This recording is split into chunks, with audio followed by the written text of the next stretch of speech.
Hello students, आज हम solve करेंगे अपना next set of example passages which is our set number 3।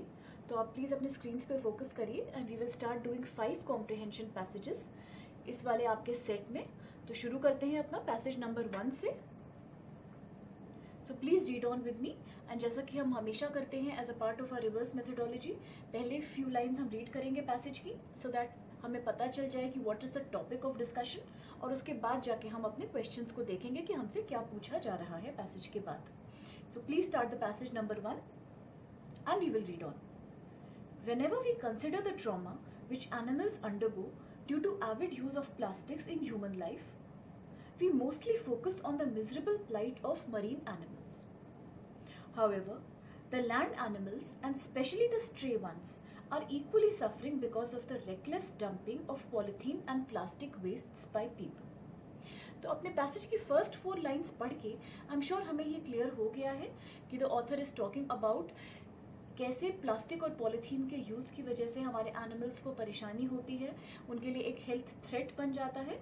And not just our marine animals जैसा कि आप देख सकते हैं, but also our stray animals, यानी कि वो एनिमल्स जो हमारे रोड में पाए जाते हैं, जैसे कि different kettles and dogs and cats. इनके बारे में यहाँ पे बात हो रही है इस पैसेज में। सो नाउ क्योंकि हमें टॉपिक ऑफ डिस्कशन ऑलरेडी पता है, so please come down to the questions one by one. We will see कि हमसे क्या पूछा गया है यहाँ। सो क्वेश्चन नंबर 1, आप प्लीज फोकस करिए अपने स्क्रीन पे।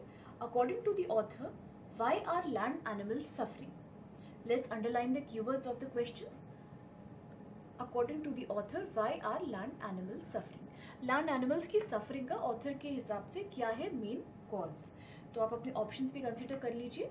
Option number A, reckless dumping of plastic along with other waste. B, as they do not get enough food to eat. C, they have to live under very challenging weather conditions. And D, they do not get the right medical treatment for any health problems. Now let's move down to the question number 2 और देखते हैं इसमें क्या पूछा गया है। Why do the municipal supervisors get routine calls? Please underline your keywords, students. Why do the municipal supervisors get routine calls? Options आप देखिए one by one. Option number A, as people want to take important information from them. B, they are responsible for the law and order in the city. C, residents demanding clearing up of rotting stray animal remains. And D, all the above reasons are correct. Please come down to the third question, जिसमें है कि why should people not throw away food in plastic or polythene covers? Please अपने keywords को आप underline करना ना भूलें। Why should people not throw away food in plastic and polythene covers? Let's see the options now. A, it causes many ecological problems.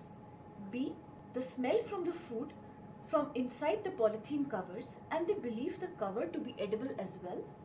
Option number C, it becomes very difficult to clean it up later on. And option number D, it is not permitted by the government to do so. Let's move down to the next question. According to the author, microplastics have become. आप देख सकते हैं कि ये सारे ही हमारे passage based questions हैं because we are getting the keywords जिनका सोल्यूशन हमें पैसेज में से मिल सकता है once we start reading the passage. और इस क्वेश्चन में भी, विच इज क्वेश्चन नंबर 4 में भी, please you do underline your keywords which is according to the author microplastics have become. They are talking about microplastics here which is also are important keyword. And let us please see the options properly. Option number A, an inseparable part of the food chain.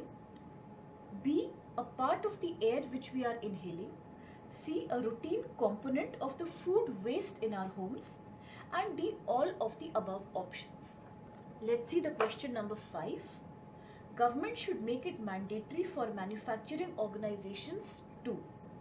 We have to answer कि क्या government ने mandatory बना दिया है follow करने के लिए for manufacturing organizations. Please अपने कीवर्ड्स को अंडरलाइन करना ना भूलें। Government should make it mandatory for manufacturing organizations to.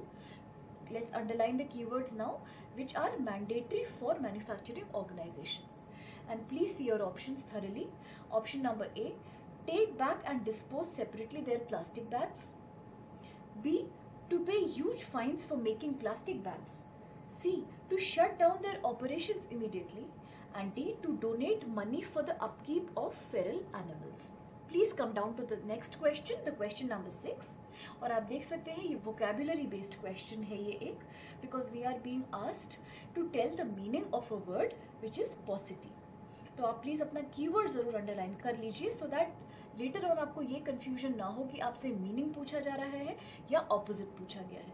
So let's underline the keyword which is what is the correct meaning of the word पॉसिटी. हमारा given word है पॉसिटी, जिसको हम passage में लोकेट करेंगे और इसका मीनिंग समझेंगे.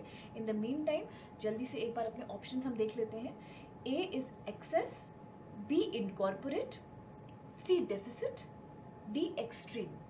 Now the next question students, question number 7, what is the opposite of deluge?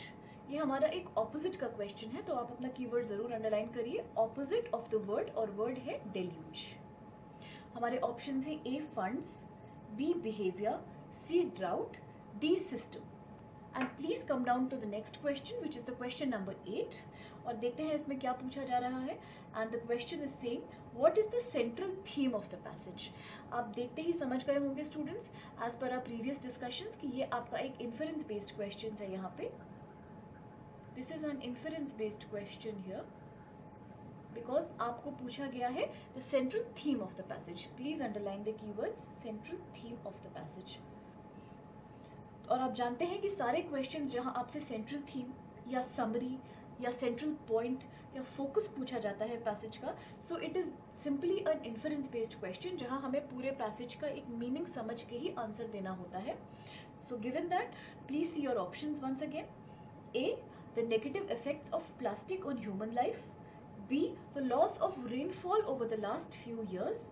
C, the animal abuse being caused by plastic. And D, governments lack of laws to curb plastic use.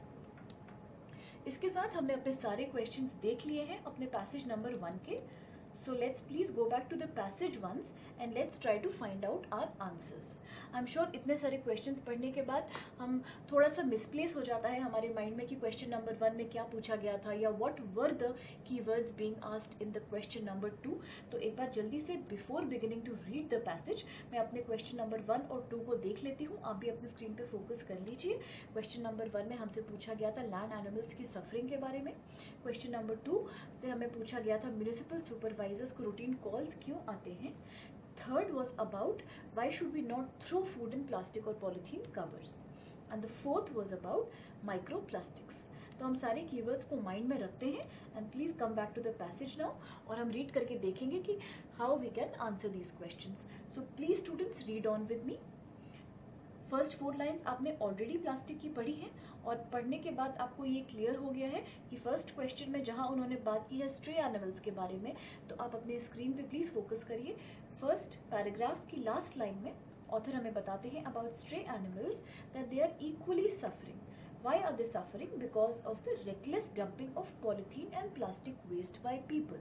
So I will go down to my question number 1 and see my options here. And I know the first option, which is the option number A, is talking about reckless dumping of plastic along with other waste. So I know this is my correct answer. हम इसको tick कर सकते हैं. Option number A is the right answer. Now let's go down to the passage and look for more keywords in the passage. Please read with me, students. It is a routine for the municipal supervisors in Dehradun to receive a deluge of complaints each day from residents demanding clearing up of rotting stray animals remains. I know students की next question में मुझसे पूछा गया था about why do the municipal supervisors of Dehradun city get repeated calls. So as you can see in the second paragraph, first line में ही मेरा answer हम locate कर सकते हैं and we can underline it here please. You also underline along with me on your screen. It is a routine for the municipal supervisors in Dehradun to receive deluge of complaints each day from residents demanding clearing up of rotting stray animal remains. So I know the reason now और मैं अपने question पे जाके इसको answer करूँगी. And as I can see कि इन 4 options में से C is the correct answer, because C में मुझे बताया गया है कि residents demanding clearing up of rotting stray animal remains, और ये सेम कीवर्ड्स हमने पैसेज में देखे हैं already. So please underline your option number C. This is your correct answer. Now we will go back to the passage and find the answer to the question number 3 and 4. Please come back to the passage with me students. और हम आगे पढ़ते हैं passage को. In fact, there is a paucity of accurate data on exactly how many feral cows, dogs and cats die by either consuming plastic waste or get strangulated by polythene. In the absence of closed and separate dustbins for discarding plastic, all the waste in the public bins gets mixed up. Moreover, most of the times the waste spills on the roadsides due to irregular collection by the municipal authorities. In Dehradun, like in most other small towns across India, stray animals are usually underfed. It is evident from how cows, monkeys, cats and dogs flock around large overflowing municipal garbage containers in search of food. These poor animals end up ingesting plastic pieces which are jumbled up with the food waste. Incidents of cow eating away polythene bags and having it stuck in their throats and stomachs are extremely common. These animals suffer tremendously as the plastic causes internal injuries to them and polythene usually suffocates them to death. This is how my second paragraph is finishing, and since I have not found कोई भी keyword इस paragraph में directly मुझे नहीं मिला है, so let's move on to the next passage now और देखते हैं कैसे हम इसमें अपना फर्दर कीवर्ड्स को लोकेट कर पाते हैं. So please start reading the third paragraph with me. आप भी अपने स्क्रीन पे ध्यान दीजिए students. It is a common practice among people to throw away food waste and leftovers by wrapping them in polythene covers. This proves especially dangerous for the animal population as they can smell the food from the inside the polythene and they believe the cover to be edible as well. As you know, question number 3 was talking about the same thing. हमने अपने question number 3 में पढ़ा था कि क्यों हमें mix करके polythene covers में अपना फूड नहीं थ्रो करना चाहिए. तो उसका आंसर हमें यहाँ मिल गया है शुरुआत में ही अपने थर्ड पैसेज की. आप प्लीज़ इसे अंडरलाइन कर लीजिए. आप अपने स्क्रीन पे फोकस करिए. People throw away their food waste and leftovers by wrapping them in polythene covers. This proves especially dangerous. क्यों? क्योंकि they can smell the food from inside the polythene covers and they believe the cover to be edible as well. मतलब कि आपके animals जो street में रहते हैं उनको ऐसा लगता है कि पॉलीथीन कवर्स में जो डिस्कार्डेड फूड है तो पॉलीथीन को भी वो एक फूड का पार्ट समझ के खा लेते हैं और उसके बाद उनको बहुत ज़्यादा हेल्थ प्रॉब्लम्स होती हैं and they die because of all this. So please come down to your question. और आप देख सकते हैं क्वेश्चन नंबर 3 में आपसे पूछा गया है why should people not throw away food in plastic and polythene covers. Now that we know the answer, हम अपने ऑप्शंस में जाके सही ऑप्शन को टिक करेंगे. आप देख सकते हैं अपने स्क्रीन पे students option number B is the right option, क्योंकि यहाँ साफ साफ लिखा है can smell the food from inside the polythene covers and they believe the cover to be edible as well. ये एग्जैक्ट कीवर्ड्स मैंने अपने पैसेज में अंडरलाइन किए थे अभी. सो हम इसे टिक करेंगे. Option B is your correct option. Now please come down to the next question, question number 4, जहाँ बात हो रही थी माइक्रोप्लास्टिक्स के बारे में. तो चलिए पैसेज में जाके देखते हैं कैसे ऑथर ने माइक्रोप्लास्टिक के बारे में हमें एक्सप्लेन किया है. सो आगे पढ़ते हैं स्टूडेंट्स हम इसको. Several accounts of veterinarian surgeons who have removed kilograms of plastic from the stomachs of dying cows have routinely been coming to light in the last few years. Besides this, broken and sharp plastic objects found in the waste containers or strewn on the streets also cause physical injuries to the strays. When it comes to using plastics, humanity must come before convenience. Plastic not only possess a health hazard for humans, but is equally toxic for the environment too due to its inability to get decomposed. Animals are an important and integral component of our ecosystem.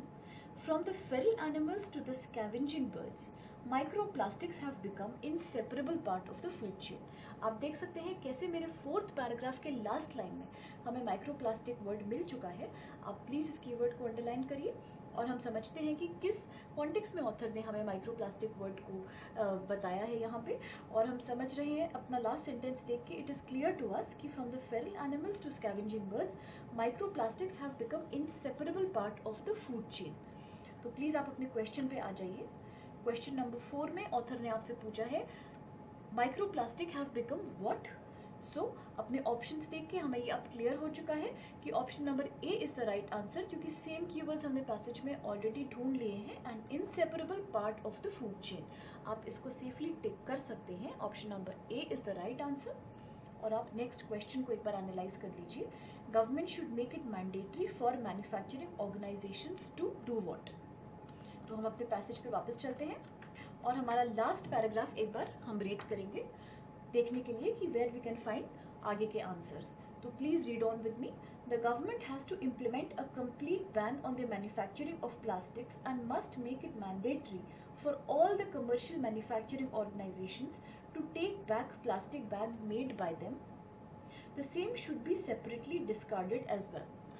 आपने देखा students question number 5 में कैसे हमसे पूछा गया था कि government को मैन्युफैक्चरिंग ऑर्गेनाइजेशंस के लिए क्या रूल बनाना चाहिए। तो यहाँ हमारा आंसर हमें बिल्कुल एविडेंट हो रहा है इन द लास्ट पैराग्राफ की फर्स्ट फ्यू लाइंस में। तो आप इसे अंडरलाइन कर लीजिए and we have the answer now that the government has to implement a complete ban on the manufacturing of plastic and must make it mandatory for all the commercial manufacturing organizations to take back the plastic bags made by them. So now I will go back to my question number 5 और आप options में से देख सकते हैं कि A is the correct answer, क्योंकि passage में साफ साफ ये mentioned है कि the government should make them take back and separately dispose their plastic bags. तो आप इसको टिक कर सकते हैं and this is how option number A is your right answer. अब अपने 6th क्वेश्चन को एक बार आप देख लीजिए। ये एक वोकैबुलरी बेस्ड क्वेश्चन है और यहाँ आपसे पॉसिटी का मीनिंग पूछा गया था। स्टूडेंट्स अगर आप पैसेज पे वापस चले मेरे साथ तो आप नोटिस करेंगे कि कैसे हमने पहले ही वाले पैराग्राफ की 3rd लाइन में पॉजिटिव वर्ड को ऑलरेडी हम फेस कर चुके हैं। इस वर्ड को आई एम श्योर बहुत सारे लोगों ने नोटिस नहीं किया होगा, विच हैपन्स जब हम कोई भी पैसेज को शायद पहली बार पढ़ते हैं। But then this is the reason कि हम क्वेश्चंस को पहले पढ़ना पसंद करते हैं, क्योंकि क्वेश्चंस को पहले पढ़ने से somewhere in the back of my mind मुझे पता होता है कि कौन से वर्ड्स में मुझे ज़्यादा फोकस करना है और कौन से वर्ड्स को मैं अवॉइड कर सकती हूँ। तो क्योंकि हमने अपने क्वेश्चन में पॉजिटिव शब्द ऑलरेडी पढ़ा है, सो इसलिए वाइल रीडिंग द पैसेज देखते ही हमें समझ में आ जाना चाहिए कि आप देख सकते हैं अपने स्क्रीन्स में फर्स्ट 3 लाइंस में आपको पॉजिटिव वर्ड मिल चुका है। अब हमें से जिनको इसका मीनिंग ऑलरेडी पता है, इट गोज विदाउट सेइंग, कि हम जाके अपने क्वेश्चन में इसको टिक कर देंगे। बट देन बात करते हैं एक केस की जहां हम इस वर्ड का मीनिंग नहीं जानते हैं या फिर हम थोड़ा सा कंफ्यूज्ड है, हम कॉन्फिडेंस से इसको आंसर नहीं कर सकते। तो हम अपनी स्ट्रैटेजी यूज़ करेंगे वोकैब क्वेश्चंस को सॉल्व करने की, जो हम हमेशा करते हैं अपने सारे एग्जाम्पल पैसेजेस में, और हम इसका मीनिंग निकालेंगे पैसेज के ही कॉन्टेक्स्ट में। तो अब आपको वर्ड मिल चुका है, तो आप इस वर्ड के बाद वाली लाइंस और पहले वाली लाइन पे थोड़ा ध्यान से फोकस करके पढ़ेंगे तो आपको समझ में आ जाएगा कि पॉजिटिव वर्ड का यूजेज पैसेज में किस तरह से किया गया है। तो लेट्स डू इट नाउ और हम इस लाइन को एक बार अच्छे से पढ़ते हैं।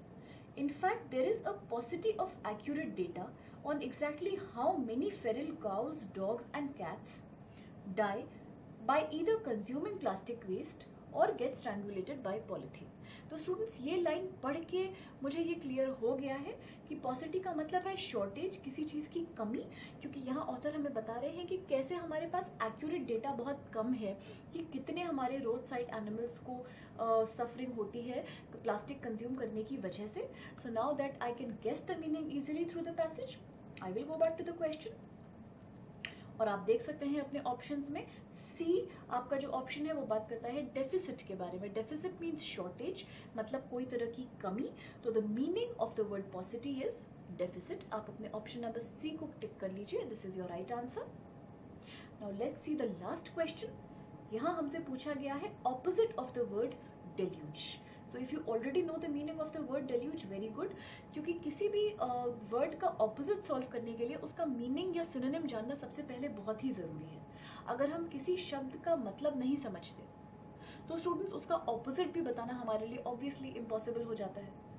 तो इस केस में डेल्यूज वर्ड का मतलब अगर आप नहीं जानते हैं तो आप हमारी स्ट्रैटेजी यूज़ करते हुए पहले पैसेज पे जाके डेल्यूज वर्ड का मीनिंग निकालेंगे, उसके बाद के और पहले के वर्ड्स को समझ के, उसके कॉन्टेक्स्ट को समझ के, और उसके बाद आप ऑप्शंस में जाके देखेंगे कि क्या इसका विलोम शब्द यानी कि ऑपोजिट या फिर एंटोनिम हो सकता है। So please take this word from your deluge and come back to the passage with me. और आप देख सकते हैं कि पहले पैराग्राफ में डेल्यूज वर्ड मैंने नहीं हमने देखा है कहीं भी. This is the first paragraph. यहाँ डेल्यूज वर्ड का कोई इस्तेमाल नहीं किया गया है. I will see now paragraph number 2, जो कि जहाँ आप देख सकते हैं कि सेकेंड पैराग्राफ की पहले ही लाइन में आपको डेल्यूज वर्ड दिख रहा है साफ साफ. This is deluge. अब हम इसका मतलब समझने की एक बार कोशिश करते हैं. सो हम इस लाइन को अच्छे से समझते हैं एक बार रीड करके, and then we will see कि क्या मतलब डेल्यूज का पैसेज के हिसाब से हो सकता है. To receive a deluge of complaints each day from residents demanding clearing up of rotting stray animal remains. आप देख सकते हैं deluge of complaints each day से हमारा मतलब है बहुत सारी complaints, lot of complaints.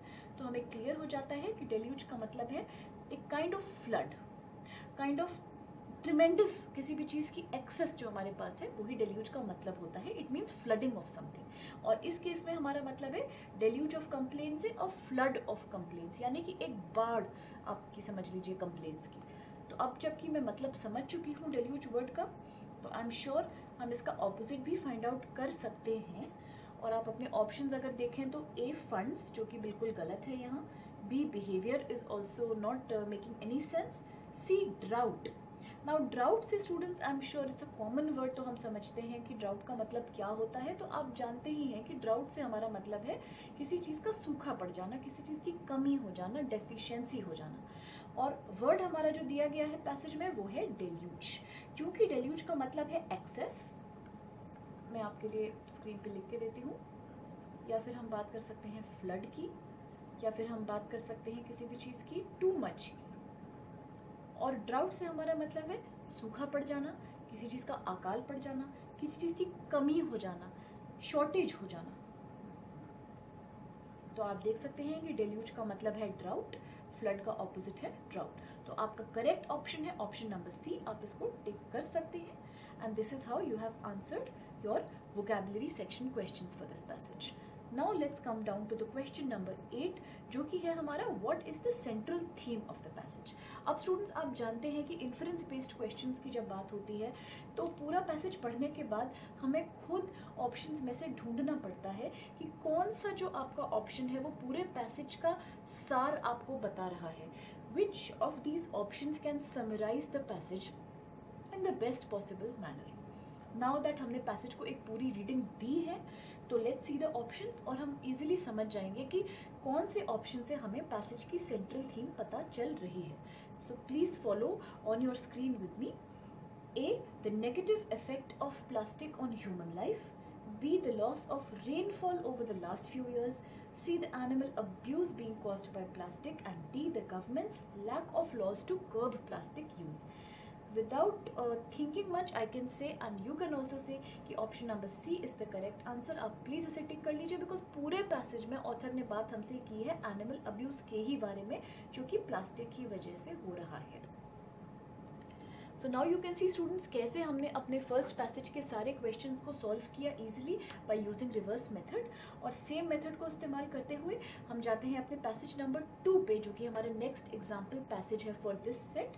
So please focus on your screens with me. Let's read this passage और देखते हैं कि इसका टॉपिक ऑफ डिस्कशन क्या है. तो हम पहली कुछ लाइन पढ़ के सबसे पहले यहाँ पे मुद्दा समझेंगे, टॉपिक किस बारे में है ये समझेंगे. सो please read with me. It is a well known fact that plastic as a substance is not at all biodegradable by its nature. Only due to its durability and aesthetic appeal, plastic eventually came to replace the traditional Indian ware composed of steel, brass, copper and wood. Even fabric and jute bags became less in vogue after the advent of polythene and plastic in the mainstream life. Now students, छोटा सा था हमारा पहला paragraph जो है इस passage का. उसकी 4-5 लाइन्स पढ़ के आई एम श्योर हम समझ चुके हैं कि what is the topic of discussion. तो yes you are right, the topic of discussion is again plastic, और कैसे प्लास्टिक आपका बायोडिग्रेडेबल नहीं है, कैसे कि प्लास्टिक के आने के बाद से हमारे जो एक ट्रेडिशनल किचन में यूज़ करने के जो हमारी वस्तुएं थी, जैसे कि आपके ब्रास के सामान थे, स्टील का सामान था, कॉपर और लकड़ी का सामान था, वो बंद हो गया। और जस्ट बिकॉज प्लास्टिक्स देखने में बेटर है और बहुत ज़्यादा ड्यूरेबल है, टूटता नहीं है, कैसे प्लास्टिक इतना मेन स्ट्रीम लाइफ में it became a popular thing to use. So now that I know my topic, we will use the reverse method and we will go to the questions first. तो please आप अपनी screen पे focus करते हुए मेरे साथ questions पे आ जाइए जल्दी से. And let's see what the question number 1 says. So the question number 1 is saying, what is true about plastic? Students, again ये हमारा आप कह सकते हैं एक पैसेज बेस्ड क्वेश्चन भी है और इन अ वे एक इन्फरेंस बेस्ड क्वेश्चन भी है. और हमने पहले भी ऐसे कई सारे क्वेश्चंस देखे हैं जो कि काइंड ऑफ एक कॉम्बिनेशन टाइप के क्वेश्चंस बन जाते हैं कि 100% ना वो पैसेज बेस्ड होते हैं और 100% ना ही वो आपके इन्फरेंस बेस्ड होते हैं. So somewhere they lie in between. आपको पैसेज का एक सार समझते हुए ही अपने आंसर को निकालना है. So please proceed with underlining your keywords here. What is true about plastic? अब अपने options देख लीजिए. A, it is very nature friendly material. B, it is not biodegradable by nature. C, it is very good for kitchen use. And D, it is extremely expensive to afford. After seeing my first question, students, we will go back to the second question और हम देखते हैं इसमें क्या पूछा गया है. Why did plastic replace the traditional kitchenware in India? So please underline your keywords. Why did plastic replace the traditional kitchenware in India? Let's see the options also. A, due to its durability and aesthetic appeal. B, as it was more easily available than other things. C, it is non-breakable. And D, all of the above. Now please come to the question number 3. जहाँ वो हमसे पूछते हैं what is a leading cause of marine animal death. Please underline students, leading cause बताना है आपको of marine animal death, यानी कि सी एनिमल्स की डेथ के पीछे. और आपके ऑप्शंस हैं. A, the reduction of oxygen in water. B, repeated hunting of them by people. C, as they can not adapt to the climatic changes. And D, the huge plastic deposits in the ocean floor. Next question, what is the correct meaning of the word bugbear? Now students, ये एक vocab based question है. instead of one word आपसे एक छोटा phrase type of word पूछा गया है that what is the meaning of bugbear. आप meaning word पे underline करिए क्योंकि आपको याद रहेगा कि आपको इस word का meaning निकालना है और word है आपका bugbear. एक बार अपने options हम देख लेते हैं. A, obstacle. B, a polar animal. C, a rule in some countries. D, an environmental phenomena. Please come to the next question, students. What is the tone of the passage? आप देख सकते हैं ये एक inference based question है और हमें passage की tone बतानी है, यानी कि हमें author का topic के प्रति attitude बताना है. As a reminder, I'm again writing the word attitude here so that आप जब भी tone देखें passage की तो आप समझ जाएं कि by tone we mean the attitude. किसका attitude?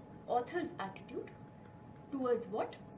Towards the टॉपिक जो कि आपका डिस्कस किया जा रहा है. और आपके ऑप्शंस हैं. A, argumentative. B, informative. C, angry. D, optimistic. तो आपने देखा कि वी हैव 5 क्वेश्चंस हियर और हम जल्दी से अपने पैसेज पे जाके सबके आंसर्स निकालेंगे वन बाय वन. स्टूडेंट्स, एक बार क्विक आप जल्दी से एक सिफ्ट थ्रू करिए अपने कीवर्ड्स के ऊपर क्वेश्चंस के, so that while reading the passage हम उनको साथ साथ में आंसर्स को निकालते चलेंगे. पैसेज क्वेश्चन नंबर 1 में हमसे पूछा गया था What is true about plastic? Question number 2 में बात की थी हमने प्लास्टिक ने ट्रेडिशनल किचनवेयर को रिप्लेस क्यों किया. क्वेश्चन नंबर 3 में हमने बात की थी cause of marine animal deaths के बारे में. क्वेश्चन नंबर 4 हमारा वर्ड मीनिंग वाला क्वेश्चन था. तो let's come back to the passage and begin reading the passage again. आपने देखा स्टूडेंट्स कैसे हमने फर्स्ट फ्यू लाइंस जब पैसेज की पढ़ी थी तो ही हमें प्लास्टिक के बारे में थोड़ी इन्फॉर्मेशन मिली थी इसमें. तो बिकॉज आपके क्वेश्चन नंबर 1 में ही हमसे प्लास्टिक के बारे में पूछा गया है, we will please focus on the paragraph number 1 again and see कि कौन से हमें इसमें आंसर मिल सकते हैं. तो हमें पता लगाया था पैराग्राफ नंबर 1 से हमें मालूम चला था कि plastic as a substance is not at all biodegradable by nature. Next था due to its durability and aesthetic appeal plastic eventually replace traditional Indian kitchenware composed of steel, brass and copper and wood. Third point plastic के बारे में था कि even fabric and jute bags became less in vogue, मतलब कि less common after the advent of polythene and plastic in the mainstream life. तो ये देखते हुए students I can go back to my question number 1, क्योंकि यहाँ इन्होंने हमसे प्लास्टिक के बारे में एक्सक्लूसिवली बात की है, तो प्लीज़ आप अपने ऑप्शंस में से देखिए कि प्लास्टिक के बारे में क्या इसमें से सही है, what is true about plastic. A था आपका it is a very nature friendly material, B था आपका it is not biodegradable by nature, और आप जानते हैं कि option number B is the right answer, क्योंकि हमने फर्स्ट 2 लाइन्स में ही अपने पैसेज के ये सेम कीवर्ड्स पढ़े हैं about plastic, that it is not at all biodegradable by nature. आप अपने ऑप्शन नंबर बी को टिक कर सकते हैं, this is your right option. And now we will see the question number 2, जिसमें हमसे पूछा गया था why did plastic replace traditional Indian kitchenware. और आपने देखा कि कैसे हमने फर्स्ट पैराग्राफ में ही अपने पैसेज के इसका भी आंसर निकाल लिया था, और वो था कि ड्यू टू इस durability and aesthetic appeal plastic आपके जो हैं they came to dominate the traditional Indian ware. तो आप अपने करेक्ट ऑप्शन को टिक कर सकते हैं, which is the option number A, and I have answered my question already. Now we will go back to the passage and let's read on with me. Today human civilization has ended up paying a really heavy price due to the overuse of plastics in the form of several utilities. The damage sustained because of plastic abuse has in fact been twofold. On the one hand, exposure to food and beverages in the form of food containers, packaging and water bottles causes toxin leakage into the eatables. On the other hand, it causes chemical contamination of the soil and groundwater resources. Plastic waste are being found deposited in the ocean floor and are a leading cause of marine animal deaths. Please underline students, because you know कि आपके third question में आपसे marine animal death का cause पूछा गया है clearly. So you can please focus on your screen, और आप देख सकते हैं कैसे second last line of your second paragraph is talking about your marine animal deaths. और यही हमारा आंसर है, plastic residues have become an inseparable component of the food chain and they are deposited in the ocean floor and are a leading cause of marine animal deaths. तो let's come back to the questions. What is the leading cause of marine animal death? आप जानते हैं इसका reason है आपका option number D, because already आपने passage में इसको अच्छे से देखा है, the huge plastic deposit in the ocean floor. तो आप अपने ऑप्शन नंबर डी को टिक कर सकते हैं, it is your right answer. Next था स्टूडेंट्स हमारा वोकैब बेस्ड क्वेश्चन. इसको पढ़ने के लिए we will go back to the passage and try to locate the meaning of the word bugbear. Please come back to the passage with me students. Since we know कि हमें यहाँ पे बहुत सारे क्वेश्चंस के साथ deal करना होगा अपने पैसेजेस के बाद, which also includes inference based questions, तो इसलिए इवन इफ वी थिंक कि हमारे लिए पैसेज का एक कोई गिवन पैराग्राफ या फ्यू लाइंस बहुत ज़्यादा ज़रूरी नहीं है, तो भी हमें उनकी एक रीडिंग देनी ही पड़ती है स्टूडेंट्स. वाई? बिकॉज अगर हम पूरे पैसेज का मतलब नहीं समझेंगे तो इन्फरेंस बेस्ड क्वेश्चन हम सॉल्व नहीं कर पाएंगे at the end of it. So please let's read on further. A total abandoning of plastic at the domestic as well as the commercial level is required to keep the environment from being further sabotaged.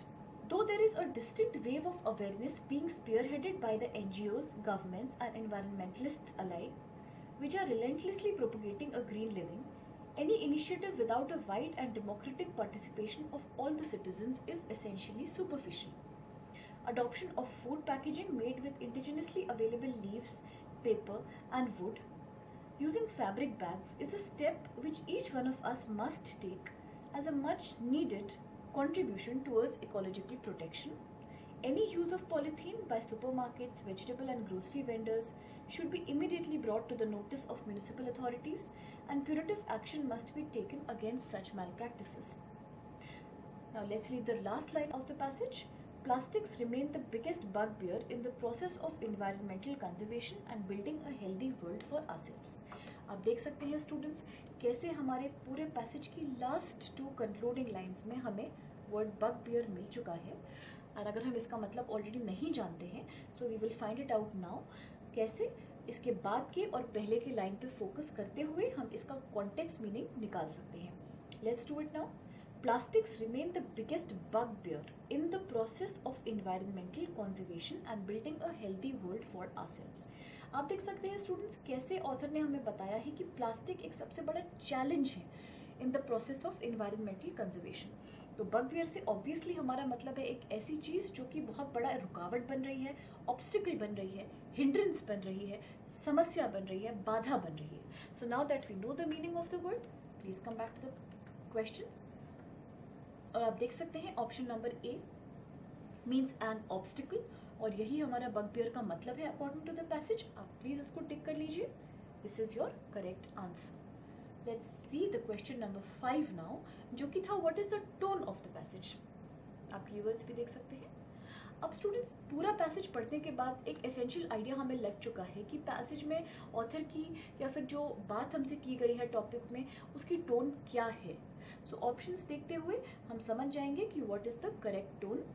ए में था आपका argumentative, B में था informative, सी में था angry और D में था optimistic.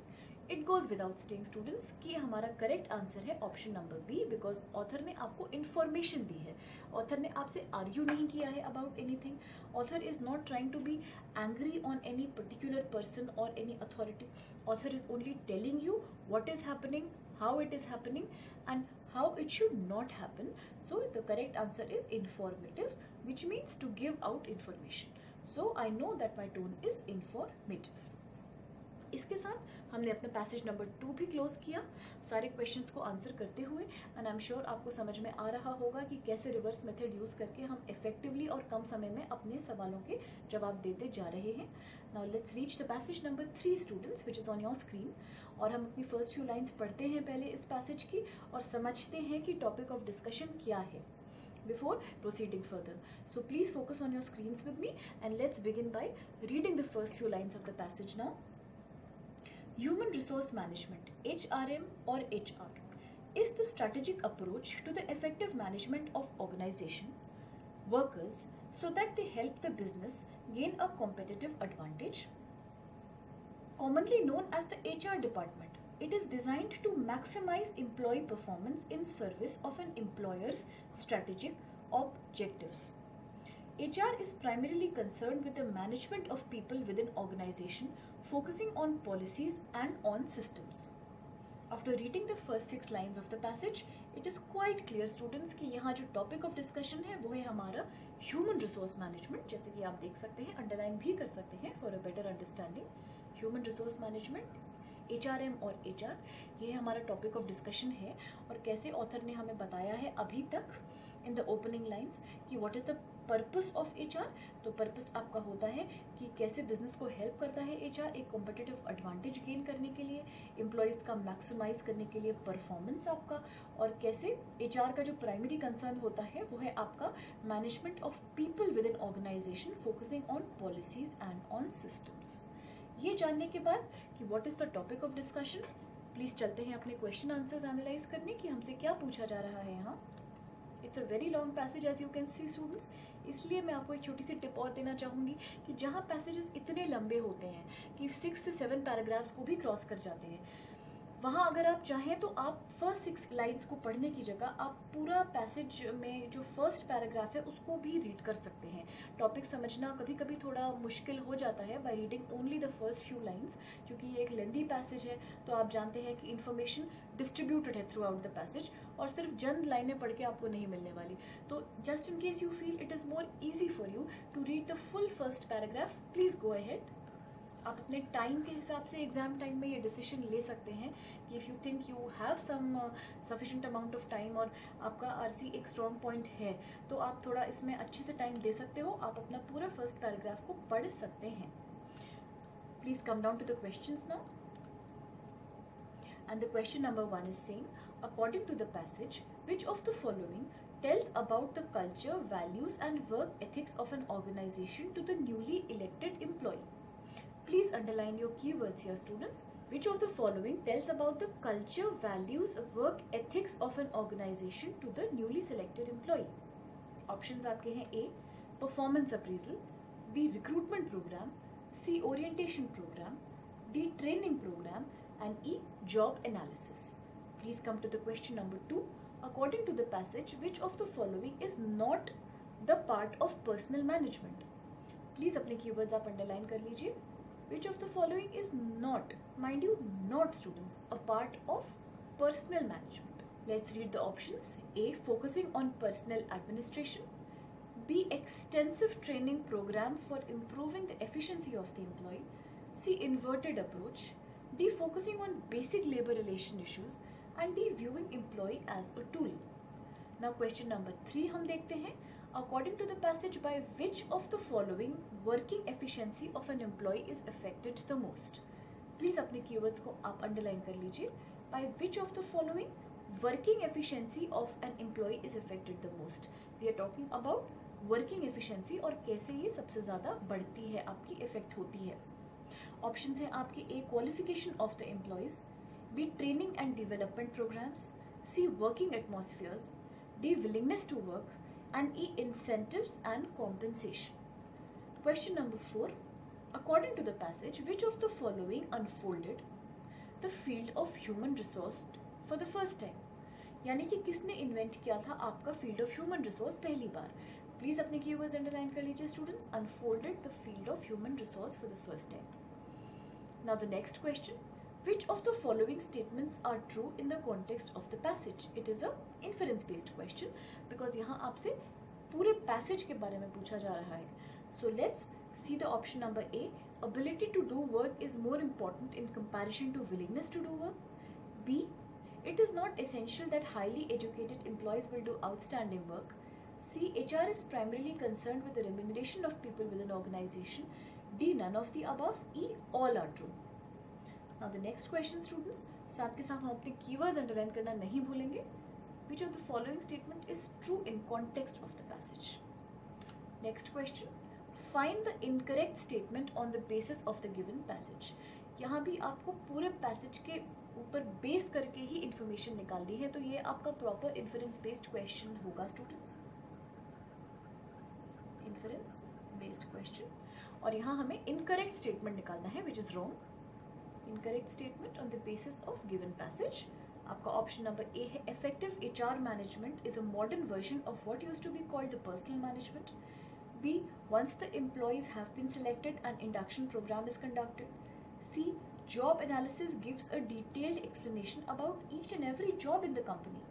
D, human resource planning refers to a process by which the company allocates the responsibilities to the managers of different divisions. E, all are correct. And question number 7, choose the word which has the same meaning as the word emerged.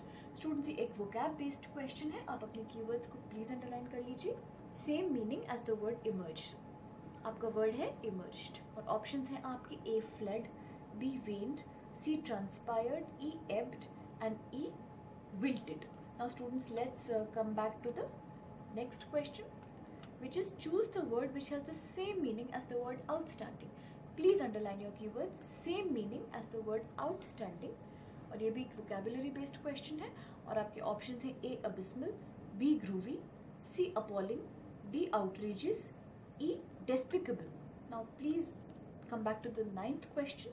Choose the word which has the opposite meaning as the word cordial. Now please underline your keywords क्योंकि यहाँ आपसे opposite पूछा गया है और आपका word है cordial. Let's see the options. A, affable, B, convivial, C, frosty, D, amiable, and E, genial. 10th question. Choose the word which has the opposite meaning as the word inverted. Please do underline your keywords again students. Opposite मतलब आपको बताना है word inverted का. और आपके options हैं A, reversed, B, overturned, C, upturned, D, wrong way up और E, upright. इसके साथ हमारे सारे क्वेश्चंस खत्म हो जाते हैं. यू नो कि यहाँ बहुत सारे क्वेश्चंस हमारे पास हैं बिकॉज पैसेज भी आपका लेंदी है और ये एक मेन एग्जाम में इस तरह के पैसेजेस आने की बहुत हमें एक्सपेक्टेशंस होती है which are lengthy also and the questions are also too many to answer. So please come back to the passage and try to find the answers to these questions. एक बार जल्दी से आप अपने माइंड में shift through कर लीजिए अपने सारे कीवर्ड्स क्वेश्चंस के. हमारे पहले क्वेश्चन में हमसे उन्होंने पूछा था कि which of the following tells about the culture, value and ethic of the organization of the employ. Second question हमारा था कि क्या इसमें से आपका पर्सनल मैनेजमेंट का पार्ट नहीं है, focusing on personal administration, training की बात की थी, इन्वर्टेड अप्रोच, लेबर रिलेशंस और टूल. और थर्ड क्वेश्चन हमारा था कि एम्प्लॉयज़ की एफिशिएंसी जो है वो किस चीज़ से सबसे ज़्यादा इफेक्ट होती है. और ऑप्शन नंबर डी हमारा था कि किसने कॉइन किया था, किसने इंट्रोड्यूस किया था field of human resource management. इसके बाद हमारे कॉन्टेक्स्ट बेस्ड ख़त्म होके इन्फरेंस बेस्ड क्वेश्चंस शुरू हो गए थे. सो हम इन सारे कीवर्ड्स को ध्यान में रखते हैं and let's come back to the passage.